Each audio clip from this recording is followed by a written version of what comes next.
7 फरवरी 2021 को चमोली के रैनी गांव में आपदा की याद एक बार फिर ताजा हो गई है और बुधवार को एक साल बाद जोशीमठ ब्लॉक के तपोवन स्थित एनटीपीसी पावर प्रोजेक्ट के टनल के अंदर से एसडीआरएफ की टीम ने एक और शव बरामद किया गया और एसडीआरएफ ने शव को पोस्टमार्टम के लिए जोशीमठ भेजा है और शव की पहचान अजीत सिंह ठाकुर ग्राम मिलंगो तहसील पोंटा साहिब हिमाचल प्रदेश के रूप में हुई है और पुलिस के मुताबिक मृतक एनजीएम ऋत्विक कंपनी में टनल इंचार्ज के पद पर नियुक्त था और कंपनी के कर्मचारियों ने ही शव की शिनाख्त की है और 7 फरवरी 2021 को रैनी गांव में आई भीषण आपदा के बाद ऋषि गंगा पावर प्रोजेक्ट और एनटीपीसी पावर प्रोजेक्ट में काम करने वाले कई कर्मचारियों और मजदूरों की सैलाब की चपेट में आने से मौत हो गई थी और सेना, आईटीबीपी, एनडीआरएफ और एसडीआरएफ के द्वारा टनल के अंदर रेस्क्यू चलाकर कई शवों को बरामद किया गया था। लेकिन अभी भी टनल के अंदर जैसे जैसे मलबा साफ हो रहा है वैसे वैसे मलबे के अंदर शव नजर आ रहे हैं और 7 फरवरी को चमोली के तपोवन क्षेत्र में रैनी गांव के पास श्री गंगा में आए जल सैलाब से भारी तबाही मची थी, जिसकी चपेट में आने से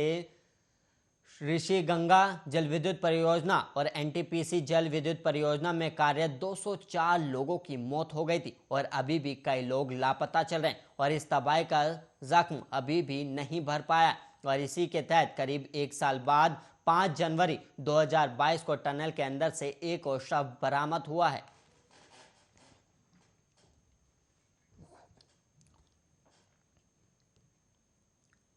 उत्तराखंड में तीसरे दिन गुरुवार को भी मौसम खराब रहा और राजधानी देहरादून सहित राज्य के अधिकतर इलाकों में बादल छाए रहे और वहीं चारधाम सहित ऊंची चोटियां बर्फबारी से ढक गई हैं और राज्य में कड़ाके की ठंड भी पड़ रही है और मसूरी में भी तीसरे दिन भी घने बादल छाए रहे और शहर में शीतलहर का प्रकोप जारी है और चक्राता, रुद्रप्रयाग, चमोली, उत्तरकाशी, बागेश्वर और पिथौरागढ़ के ऊंचाई वाले इलाकों में बर्फबारी अभी भी जारी है और बद्री, केदार, गंगोत्री और यमुनोत्री धाम बर्फ के आगोश में और वहीं धनोल्टी में बुधवार रात को कुछ देर हल्की बर्फबारी हुई लेकिन बर्फ टिक नहीं पाई और मसूरी में फिलहाल बर्फ नहीं पड़ी और टिहरी जिले के प्रतापनगर के सेम मुखेम और तहसील घनसाली के गंगी पिंसवड़ गोवाली गांव में हल्की बर्फबारी हुई और श्रीनगर क्षेत्र में 2 दिन बाद गुरुवार को हल्की धूप निकली। हालांकि घाटी में अभी कोहरा छाया रहा और गंगी मोटर मार्ग रे के समीप बर्फ से बंद हो गया और बद्रीनाथ धाम में भारी हिमपात भी हुआ है और वहीं तप्त कुंड से लेकर मंदिर परिसर तक सफेद बर्फ की चादर बिछ चुकी है और चमोली जिले में ओली, रैनी और ब्रह्मताल में बर्फबारी हुई है और वहीं रुद्रप्रयाग जिले में हल्के बादलों के बीच धूप खिली हुई है और केदारनाथ में लगभग 2 फीट तक बर्फ जमा है। चोपता, तुंगनाथ सहित अन्य ऊंचाई वाले क्षेत्रों में भी जमकर बर्फबारी हुई है।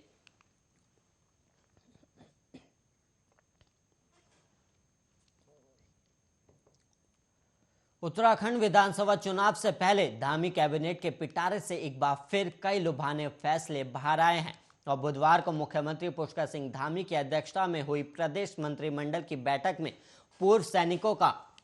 शहरी स्थानीय निकाय क्षेत्रों में गृह कर माफ करने का फैसला लिया गया और साथ ही समाज कल्याण विभाग की पेंशन योजना के तहत वृद्धा, विधवा और दिव्यांग पेंशन को 1200 रुपए से बढ़ाकर 1500 रुपए प्रति महीने बढ़ा दिया गया और पिछली कैबिनेट में वृद्धा और विधवा पेंशन 1400 रुपए और पति और पत्नी दोनों को पेंशन के लाभ देने का निर्णय लिया गया था और उन्होंने आगे बताया कि प्रदेश में 112 आयुर्वेद हॉस्पिटल में एक महिला और एक पुरुष चिकित्सक की तैनाती होगी और इसके लिए कुल 224 पदों के सृजन होगा और आयुर्वेद और होम्योपैथी विभाग के डॉक्टरों को एमबीबीएस चिकित्सकों की तर्ज विभागीय सुनिश्चित कैरियर प्रोन्नति का लाभ भी मिलेगा और कैबिनेट ने राज्य आंदोलनकारियों और उनके आश्रितों को सरकारी नौकरी में 10% क्षैतिज आरक्षण का लाभ देने की प्रक्रिया में तेजी लाने का फैसला किया है और उनियाल ने बताया कि राज्य सरकार 2016 से राजभवन में विचाराधीन उत्तराखंड राज्य आंदोलनकारियों और उनके आश्रितों को सरकारी नौकरियों में 10% आरक्षण का लाभ देने के विधेयक को मंजूरी दिलाने के लिए राज्यपाल से अनुरोध करेगी ताकि इसका शासन देश जारी हो सके।